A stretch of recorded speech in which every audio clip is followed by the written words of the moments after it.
You have been a good employee.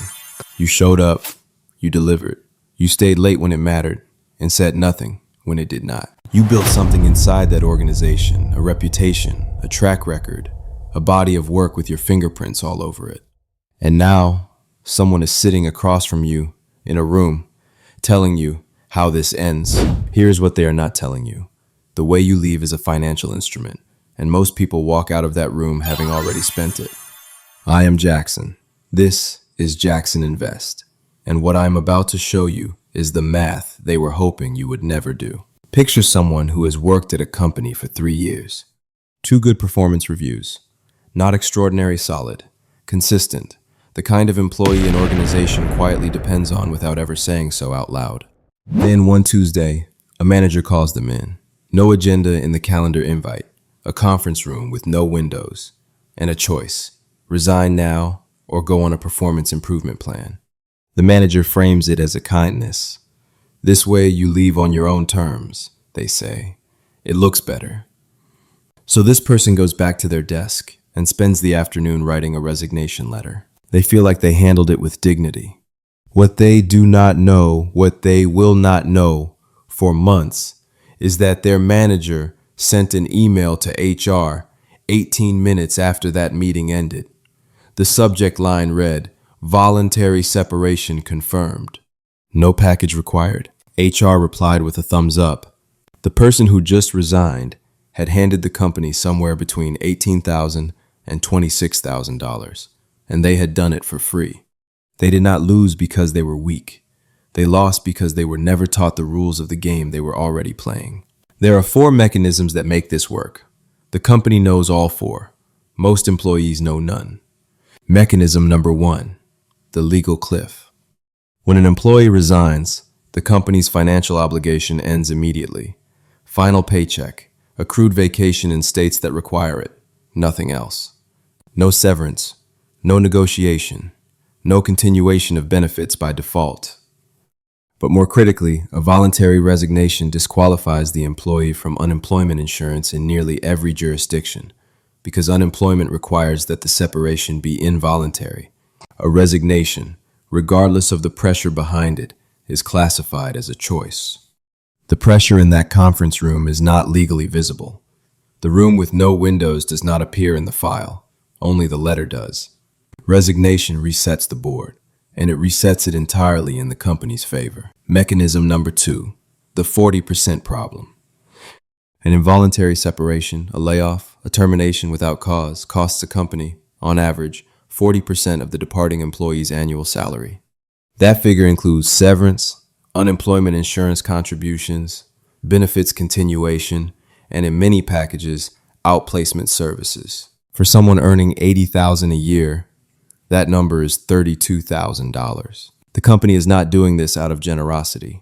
Every conference room conversation about resignation is a cost reduction strategy, dressed in the language of consideration. The manager who says this looks better for you is protecting a budget line, not a colleague's dignity.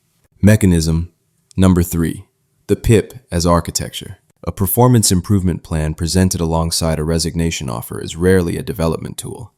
Its architecture is different. Compressed timelines. Goals that require cross-team cooperation that has not been established. Deliverables scoped for a quarter, compressed into 30 days. If the employee accepts the PIP, they spend the next month building a documented record of failure not because they failed, but because the targets were designed to be unreachable within the given constraints. At the end of that window, the termination is classified as performance-based. Performance-based termination means contested unemployment, reduced severance eligibility, a separation record that follows. The PIP is not the alternative to the resignation. The PIP is the mechanism that makes a costly involuntary termination look like a justified one. Mechanism number 4, the information asymmetry is the system. There is no onboarding module that explains severance law. No section in the employee handbook that says, if we ever try to push you out, here is your full financial picture and here is how to negotiate it. Companies know exactly what a resignation saves them. Employees are expected not to ask. The silence is not accidental. The silence is the strategy. Here is where it compounds. Every week that passes after an uninformed resignation is a week the negotiation window has closed further. Severance agreements have signature deadlines. Unemployment filing windows are narrow. COBRA election periods run out.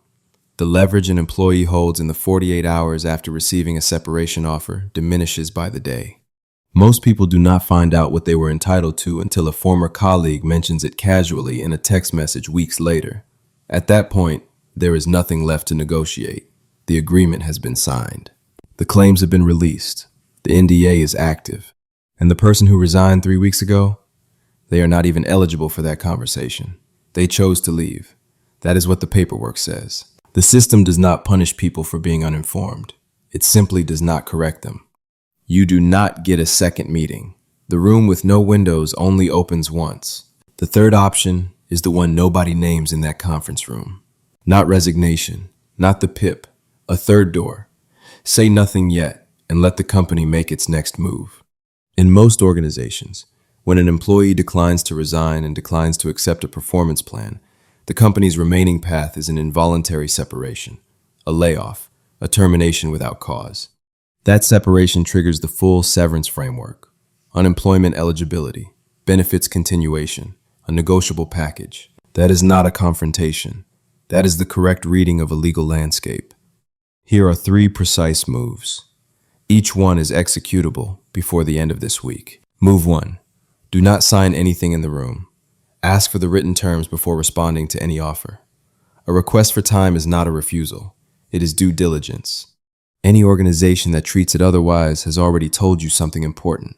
Move 2. Get the document in front of an employment attorney before signing. Many employment attorneys offer a free initial consultation.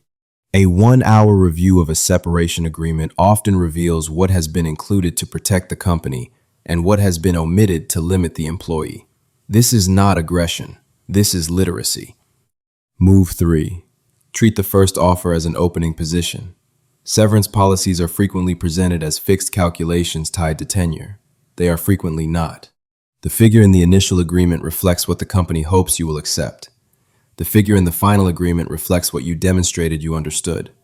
The negotiation does not require conflict. It requires the other side to understand that you have read the room correctly. Aaron found out what his colleague received 6 weeks after his last day. She mentioned it in a text, casually. She thought he already knew. He did not.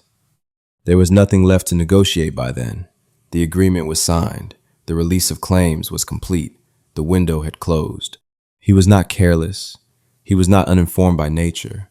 He was simply operating in a system that was never designed to tell him what he needed to know before he needed to know it. That is the architecture. Information released after the decision point is information designed to cost you nothing to receive. The most expensive document most employees ever sign is the one they sign without reading. If this gave you something, share it. Subscribe to Jackson Invest. The next one is already built the same way.